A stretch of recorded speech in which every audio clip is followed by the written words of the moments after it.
Boa tarde a todos.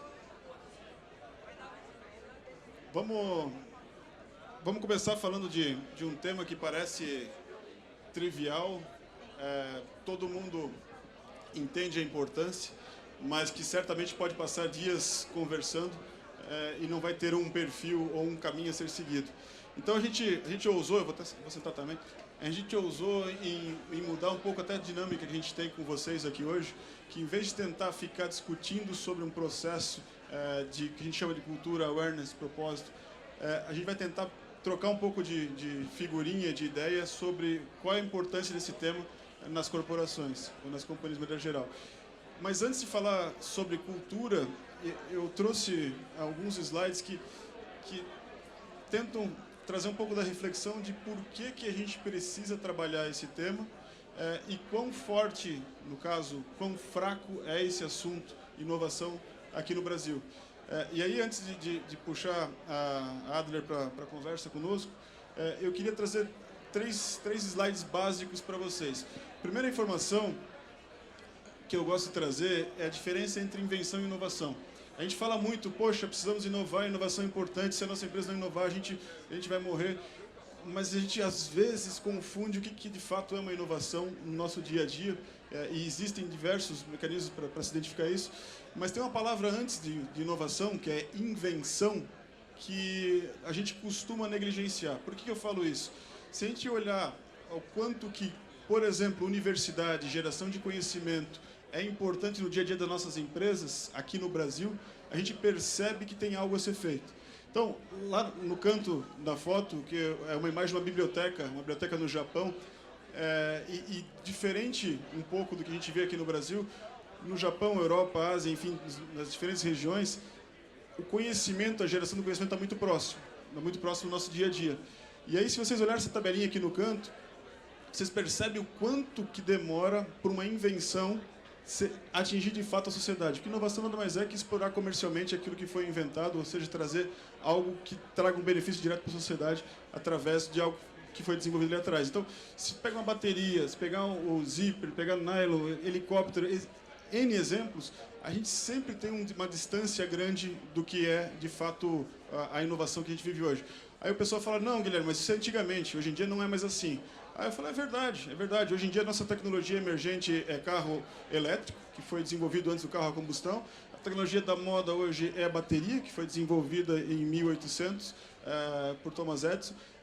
Então, a gente tem que trazer esse conceito para o nosso dia a dia, porque isso vai gerar conhecimento, isso vai gerar talentos, e isso vai certamente se transformar em uma inovação. Então, a nossa discussão, eu quis trazer um pouco disso, porque a lógica do mercado é que quem não inova sai da lista das empresas relevantes, e isso tem diferentes indicadores ou formas de se perceber, mas fato que, se a gente não trouxer esse processo de geração de conhecimento para perto do nosso dia a dia, estaremos em maus lençóis. E aí, falando de Brasil, e eu acho que aqui traz um pouco dessa reflexão, a gente nasce, ou tem, a maioria dos empreendimentos, das inovações geradas no país, por tecnologias obsoletas. Aí vocês me falam, poxa, como isso? É impossível, a gente tem um monte de inovação aqui no Brasil. Fato, a gente inova, assim como outros países, a gente inova, ainda que não estejamos bem em rankings mundiais, mas existe sim um esforço nacional de inovação. Mas o que me assusta é saber que quando a gente começa um processo de inovação, 96% delas começam com tecnologias ditas obsoletas a nível mundial. Então, algo precisa ser feito. Se a gente tem uma universidade que está ali atrás, tem uma invenção que muito provavelmente está disponível, tem um início de inovação no país que, teoricamente, não está ocupando ou não está usando tudo aquilo que a gente tem de potencial disponível no mercado, a gente tem uma empresa que nasce frágil. E nascer frágil não é só quando a gente compara com grandes economias, somos entre as 10 maiores economias, somos o quinto maior mercado de beleza, o quarto maior mercado de cosmética e assim por diante. É entender que, mesmo numa comparação relativa, precisamos caminhar e precisamos caminhar mais rápido.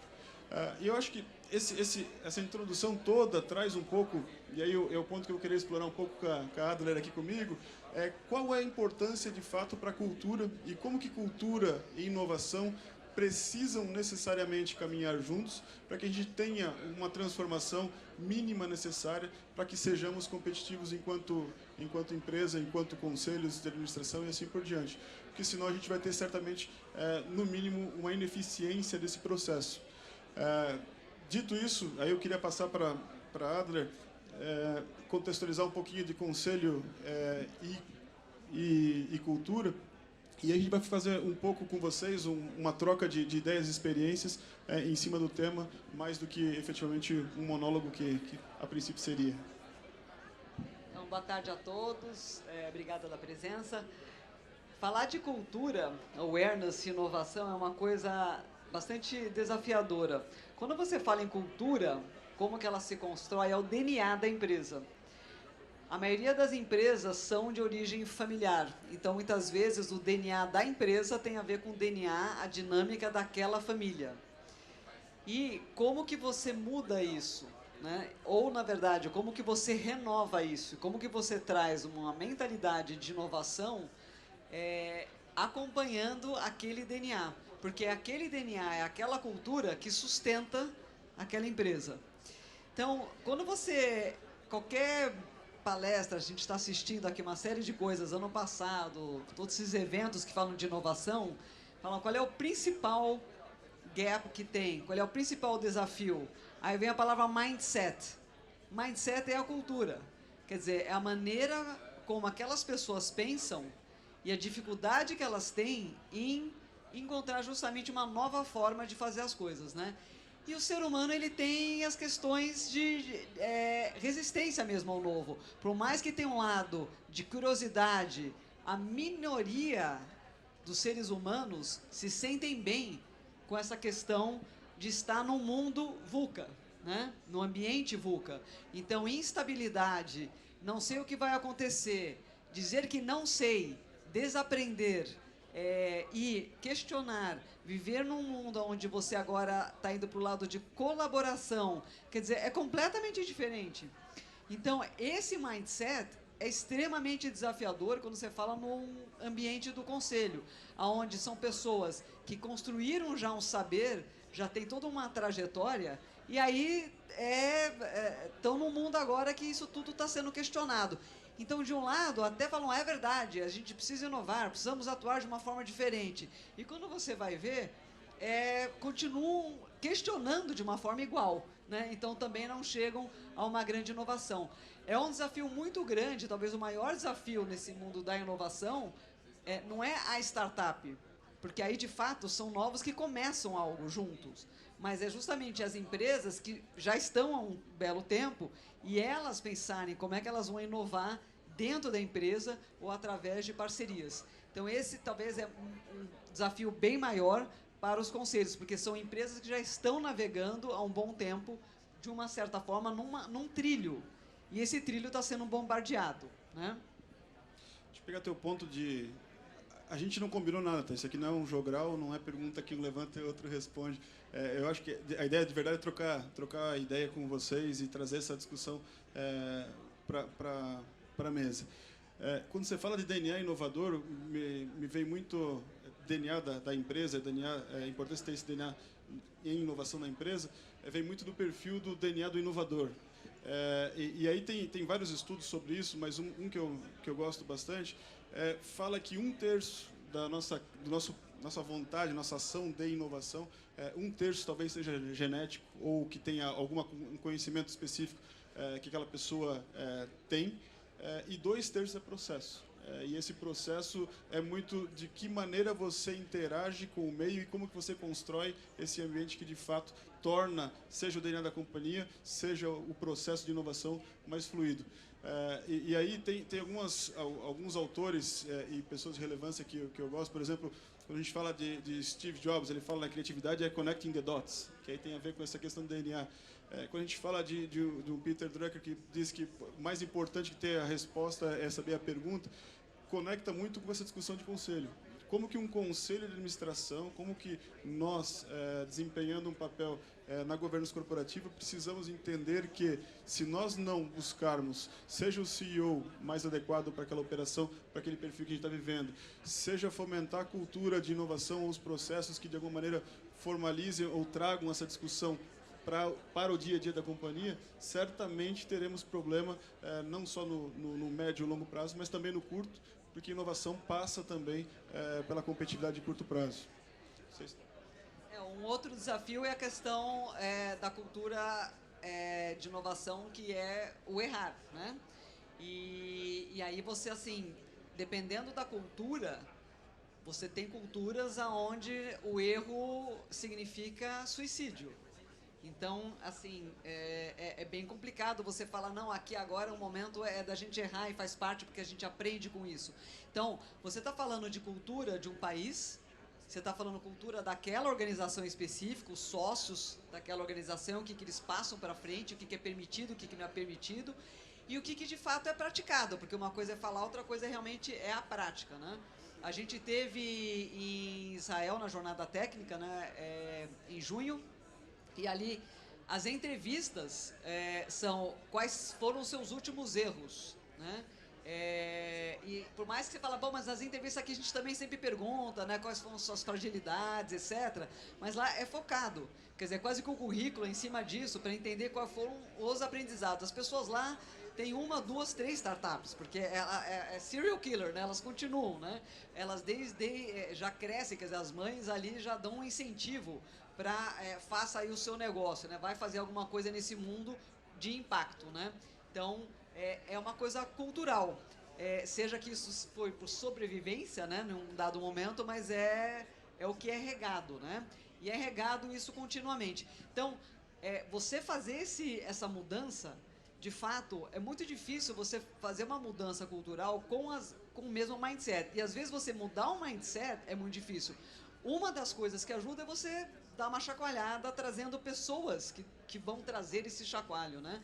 Então, seja conselheiros que conseguem dar aí essa cutucada, ou no corpo executivo, mas que tem a legitimidade de poder fazer isso, né? Então, quando você tem processos de inovação dentro de uma empresa sem a legitimidade, para inglês ver, quer dizer, não vai funcionar. Então, você precisa ter isso, de fato, o sponsor acreditando, né?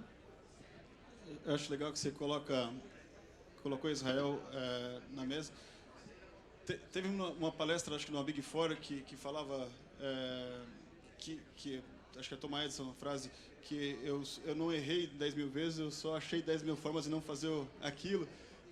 Que a sociedade de Israel está muito ligada ao learning do processo de aprendizado através do erro, mas acho que a tua deixa me traz outra palavra, que é o propósito, né? Que é um pouco tá no nossa discussão com vocês aqui hoje, que é cultura, awareness e propósito. Inovação sem propósito não é inovação, ou no mínimo é uma inovação que certamente tem data para acabar. E eu acho que a gente precisa entender isso muito claro, e fica mais evidente quando a gente começa a comparar país com outro. Então, o que Israel faz, por exemplo, em termos de academia, universidade, tudo aquilo que eu mostrei para vocês no começo, o que eles fazem? Poxa, tem 0 de analfabetismo, 0,00. Eles têm os melhores institutos e universidades, a Technion, Weizmann, os mais diversos, são referências mundiais. E isso, não, como se isso não bastasse, eles estão totalmente conectados à sociedade. Então, a universidade e o instituto de pesquisa, eles têm um propósito de servir, e esse propósito de servir na sociedade, no primeiro ponto para eles é defesa. Então, eles precisam dessa competência muito forte, de formar talentos nas mais diversas áreas. E aí, por exemplo, cybersecurity, que é uma que a gente viu muito forte lá, porque eles estão também em constante ataque digital. E essa conexão, essa simbiose ou conexão, é totalmente natural. É um pouco diferente do que a gente vê aqui no Brasil, quando universidades têm diversas competências muito bem estabelecidas, mas que não necessariamente chegam até a nossa sociedade ou no nosso dia a dia de maneira corriqueira. Vou dar um número para vocês: 3 vezes mais artigos científicos são gerados nas universidades brasileiras do que a média mundial. Então, poxa, 3 vezes mais artigos científicos. Isso é um número que a gente deveria estar super orgulhoso. Mas falta o quê?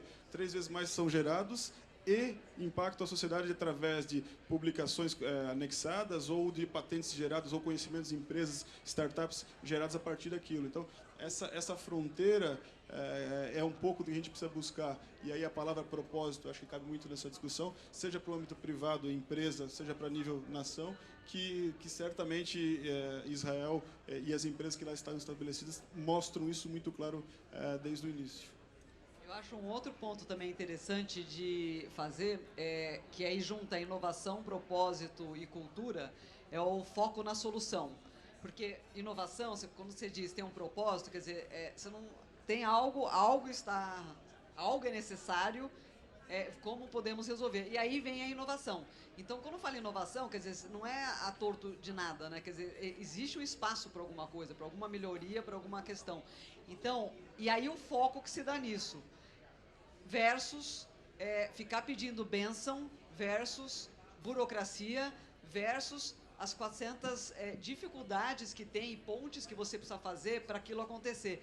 Então, quando você tem uma legitimidade, de fato, no foco para a solução, ou seja, ok, vocês vão fazer, tó o dinheiro, tó o espaço, me mostra o que você consegue, quer dizer, é um incentivo de fato, as coisas, seja uma coisa dentro de uma empresa, seja startup, quer dizer, de fato isso acontecer faz muita diferença. Esse é o ambiente de inovação, essa é a cultura de inovação junto com um propósito maior, né? Seja ele qual for, né? Eu gosto do ponto, e tem uma discussão que a gente precisa trazer para a mesa. Quando a gente fala de cultura, tem duas dimensões básicas, né? A cultura é pessoas, humana, / processos e ferramentas. Então, o lado humano aqui, a gente tem valores, tem comportamentos, tem clima, organização, enfim, uma série de dimensões que a gente precisa trabalhar. E no lado de cá estão mais processos, coisas racionais que podem ser acompanhadas por KPIs. Mas um ponto importante quando a gente fala de cultura, para ser sustentável e uma visão de empresa, a gente sempre tem que trazer a discussão de risco técnico e financeiro para a mesa. Então, como é que eu faço inovação, fomento uma cultura inovadora, menos hierárquica, que as pessoas possam errar e isso faça parte do processo, desde que o erro sirva para alguma coisa e eu consiga minimizar os riscos desse processo. Então, quando eu falo assim, poxa, a Universidade do Japão ou de Israel interage, é para diminuir o risco técnico. Quando eu falo que uma empresa interage com outra, eu tenho um grupo que está trabalhando em pré-competitivo, que é muito comum na Europa, empresas do mesmo setor trabalhando em tecnologias pré-competitivas, é para reduzir o risco financeiro.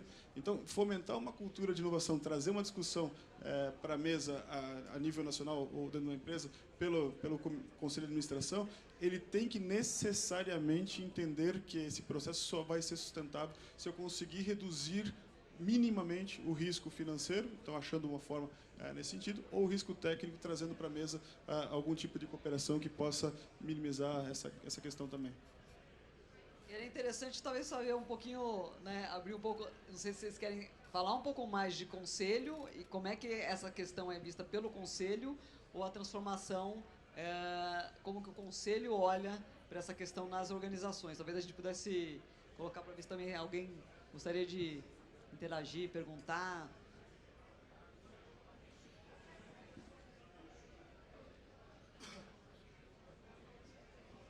Boa tarde. Em primeiro lugar, importantíssimo que você falou, Guilherme, que depois você complementou, sobre propósito. Normalmente, quando a gente fala de startup, só se fala em VC, em unicórnio, e não é isso. Isso são sonhos, não é realidade. Mas eu queria voltar ao tema que você falou das 3.000 publicações brasileiras, ou 3 vezes mais do que outros países, sem conexão com o mundo empresarial, né? E depois deixo a pergunta do Conselho para os demais. Como você vê os mecanismos para destravar essa riqueza acadêmica que não está sendo aproveitada?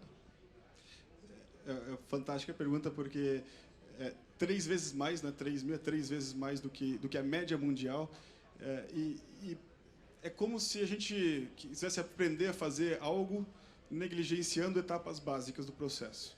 Então, não existe, no meu conceito básico de inovação é um novo produto processo para a empresa, então aquilo que é novo para mim. Não existe um processo de inovação sem um conhecimento que já está disponível na sociedade. Aí você fala, poxa, mas por que no Brasil isso não funciona? Tem vários pilares, mas imagina que são línguas diferentes, Então, são dois grupos que têm visões com objetivos diferentes. Um quer gerar conhecimento, disseminar conhecimento, o outro quer explorar aquele conhecimento. Mas isso é no mundo inteiro e funciona. Aonde que está as nossas grandes travas? Eu brinco de que falta acabativa e não só iniciativa. Por quê? Porque a gente entra para uma universidade e quer cooperar. Então, pela minha experiência, eu peguei grupos de pesquisa com 4 pessoas, levei a 130 pessoas de cooperação ininterrupta e estão assim até hoje. A gente não pode estabelecer um contrato pré-nupcial antes de começar a namorar, entendeu? A discussão no Brasil é assim, não, eu vou ter que discutir patentes. Eu tenho 20, 30 anos de cooperação com universidades, tu gera patente onde, de fato, é necessário gerar patente. Não é assim que eu joguei uma pesquisa lá e faça tudo. A universidade tem um papel nesse processo, a empresa tem outro. Então, a gente precisa entender que esse processo é necessariamente não é ou, necessariamente ele precisa unir essas partes, mas que os papéis são diferentes. Então, se eu quiser terceirizar uma inovação na universidade, início, meio e fim vai dar errado. Ponto. Se eu quiser só gerar conhecimento na universidade, vai dar errado, porque só estou dividindo o risco técnico, não financeiro, que eu vou ficar pagando por algo que vai ficar dezenas de anos dentro de uma universidade e não vai trazer aquilo que eu, de fato, preciso para o meu dia a dia. Então, universidade, número 1, gerar talentos. É o primeiro objetivo. Número 2, é gerar conhecimento conjunto. Então, os dois lados. Número 3, trazer para um nível de desenvolvimento tecnológico mais próximo de um produto que não necessariamente precisa ou vai acontecer com uma cooperação com a universidade. Mas o exemplo que eu uso sempre é assim, se uma universidade vai estudar o ciclo migratório de algum animal, eu quero muito que essa universidade entenda qual é a real aplicação em logística e qual é a empresa de logística que vai estar comigo nessa discussão. Porque assim, se eu estou discutindo quais são rotas, quais são os mecanismos, algoritmos nesse sentido, eu tenho que buscar, enquanto universidade, uma aplicação para a sociedade. E, do outro lado, se eu sou uma empresa de logística, eu tenho que ir numa universidade fomentar essa discussão, fomentar o desenvolvimento de talentos e, sim, ter conhecimento atrelado a essa competência, que depois vai me reduzir custo, vai me trazer benefícios para o meu dia a dia do negócio. Não sei se eu te respondi, mas... Sim, respondeu, e acho que respondeu também uma das respostas para o papel do Conselho, que poderia ser o catalisador destas 3 iniciativas, ou o facilitador desse caminho. Interessante, vale a pena escrever isso que você falou aí. Tudo bem, bom revê-los aqui. Joaquim Rubens, da FGV. Aproveitando essa pergunta também, tem outra questão, além de não é simplesmente a mera, mas enfim, só a contratação ou o apoio direto. Mas se a gente pegar alguém que termina um doutorado no Brasil, não vai trabalhar em empresa, o que é totalmente diferente nos Estados Unidos, Europa, etc. Então, eu acho que talvez a experiência que você relata me parece que tem muito de multinacional. Se a gente for olhar as empresas com estrutura de propriedade brasileira, de forma geral, familiar, existe ainda uma distância que vai além da questão de contratar pesquisa. Mas eu acho que tem até uma dificuldade de contratar pesquisa porque você não tem internamente pessoas que têm uma formação para entender a utilidade daquela pesquisa. Então, não é só ver a tecnologia. Eu acho que a própria absorção me parece uma absorção de doutores. Não existe na grade e não tem relevância dentro das empresas. Como é que você vê essa situação? Aí, só fazendo só um paralelo, nessa viagem para Israel, eu acho que muito mais do que você falar das governança nas organizações, é a governança do país. E aí, como que o país faz esse elo e essas parcerias enxerga como estratégico. Então, foi um planejamento estratégico de um país. E aí, como que, valorizando a academia, valorizando a iniciativa privada e o seu papel enquanto governo e como que ele pode apoiar, né? E tem todo o lado educacional, as pessoas, quer dizer, quando você fala em qualquer uma dessas coisas, o fator humano, o capital humano, é o recurso mais rico que tem, na verdade, né? Quando você fala em startup, o que define escolher uma startup é o time, são as pessoas, né? No Instituto Weizmann, quando a gente foi, quer dizer, é um think tank ali de vários prêmios Nobel, quer dizer, enfim, medicina, biologia, como é que eles escolhem lá, porque eles dão bolsa, etc. Como é que eles escolhem? Eles escolhem a pessoa.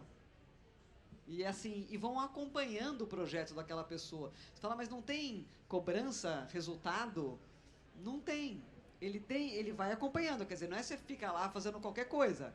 Existe um olhar, existe um acompanhamento, né? Mas existe um acreditar que você vai fazer, né? E por responsabilidade a pessoa faz, ela faz o que é possível, ela não tem garantia, né? Então, esse lado dessa orquestração, de fato, aqui no Brasil, ela tem muito espaço para desenvolver. Então, vai além da organização e do papel do conselho, porque aí talvez o conselho com outras empresas, é muito mais várias empresas fazendo parceria entre si, ou se articulando para, junto com os 3 setores, estarem atuando e enobrecendo e fazendo essas parcerias necessárias, né? Que já existem, né, na verdade, mas acho que tem muito espaço para caminhar. Deixa eu pegar o gancho. Eu acho fantástico e concordo com o que você disse. Se a gente olhar o perfil brasileiro, hoje as multinacionais entendem isso mais fácil, porque lá fora isso é trivial, então parte da resposta aí. Outra parte da resposta está naquele número que eu mostrei para vocês. 96% das empresas no Brasil nascem com tecnologias obsoletas a nível mundial. Por quê? Porque, infelizmente, é um desperdício todas as empresas, sejam nacionais, multinacionais, grandes, médias ou pequenas, não interagirem com o professor da USP ou da FGV que está aqui conosco e tem uma série de competências que vão adicionar. Assim como o inverso também é verdadeiro. A capacidade de geração de talentos, eu sempre coloco talentos em primeiro lugar, a capacidade de geração de talentos em universidades, com a cooperação com as empresas, seja nacional ou multinacional, independente do tamanho, é fundamental para a gente ter uma sociedade mais rica, mais forte. Aí você fala, poxa, mas os doutores no Brasil não vão para as empresas. Verdade? Por 2 motivos. Um, que a gente não interagiu com ele quando ele era graduando, mestre, mestrando, doutorando e doutor. Então, esse ciclo perdemos nesse profissional específico, número 1, então pelo lado técnico. E pelo lado financeiro, por exemplo, existe um sistema que chama, quando você falou, eu lembrei, existe Inova Talentos. É um mecanismo no Brasil que outros países também têm. Se você contratar, através daquele programa que acho que é do IEL, Instituto Evaldo Lodge, você contrata um doutor formado por R$5.000 por 2 anos. Então, ele entra dentro da empresa justamente para fazer esse soft land, já que você não interagiu com ele o ciclo inteiro, é um soft land que... Aí eu pergunto, quantas empresas no Brasil utilizam isso? 10, 20, 30? Aonde que está o problema? Muito provavelmente está no conselho de administração, que 1, não entende a importância da inovação, 2, não fomenta essa discussão, 3, não garante que existam mecanismos para que a empresa não deixe essas coisas passarem. Porque se a gente traz uma discussão em que existe uma base mínima instalada, estou chamando isso de base mínima, existe já competências, habilidades ou pessoas disponíveis e o lado privado não está buscando, cabe ao lado privado ver a sua fragilidade e melhorar o seu processo. Então, eu não consigo imaginar uma sociedade em que universidade, institutos, empresas e seu encadeamento produtivo, por isso que eu falo empresas, a grande, a média, a pequena, tier 1, 2, 3, estão todos no mesmo processo, fomentando a mesma cultura de inovação e trazendo, de fato, mais competitividade, porque senão a gente fica ineficiente. Eu queria acrescentar uma coisa que eu acho interessante. Quando fala das empresas privadas, empresas a maior parte de controle familiar, eu acho que acontecem 2 coisas. Uma é, muitas vezes, o fundador não ter tido a possibilidade, ele tem uma distância com a academia, e então não só ele pode ter uma resistência ou não legitimar, porque construiu tudo isso sem a academia, né? Então ele tem um lado e um medo também, né? Porque vem aquele pessoal, fala difícil, né? Então uma distância muito grande. Então existe de um lado uma resistência. De outro lado, existe justamente aqueles que falam, bom, eu não tive, mas quero proporcionar, né? E faz isso com os filhos e com isso depois, na hora de trazer os filhos, enobrece essa ponte. Agora, quando fala em cultura e inovação, nós estamos falando de futuras gerações. E como que as futuras gerações trazem isso?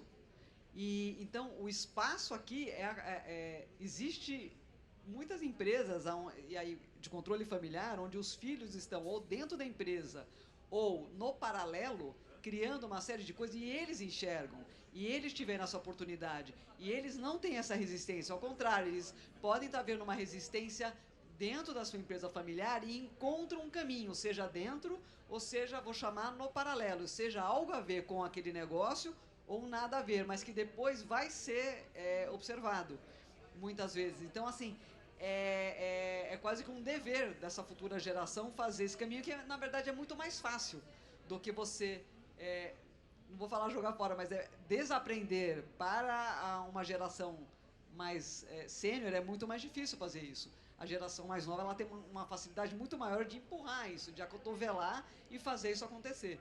Então, assim, o foco em jovens é enorme aí para poder fazer isso evoluir.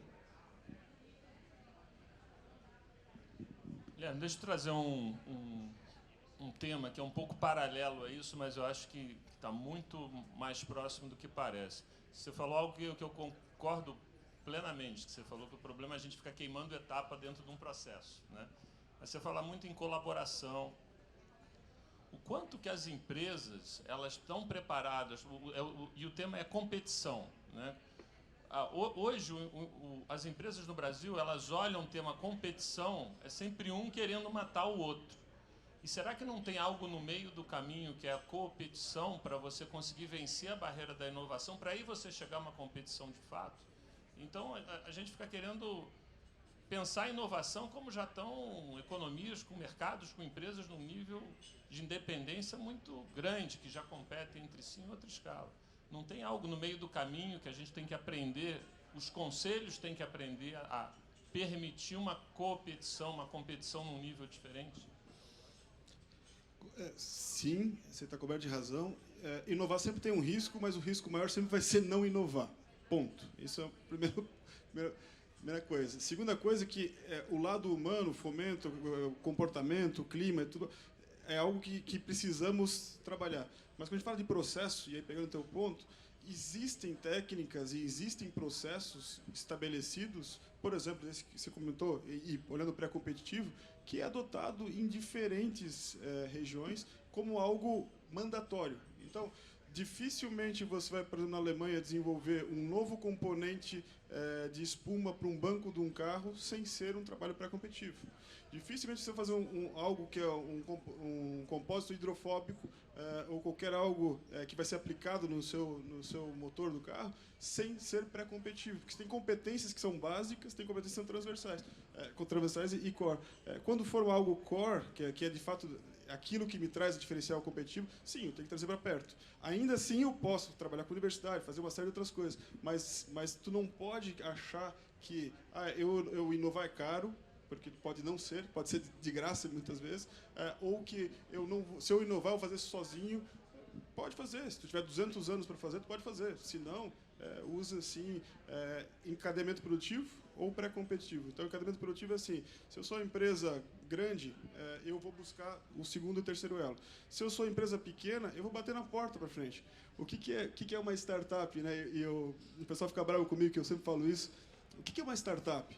Startup é uma microempresa que vai bater na tua porta, que tem potencial de escala, então ela pode crescer, verdade, vírgula, e alto nível de arrogância. Então o pessoal fica bravo. Mas assim, a gente tem que tomar cuidado, porque é uma pequena empresa. Assim como o teu fornecedor, o teu fornecedor provavelmente é pequeno.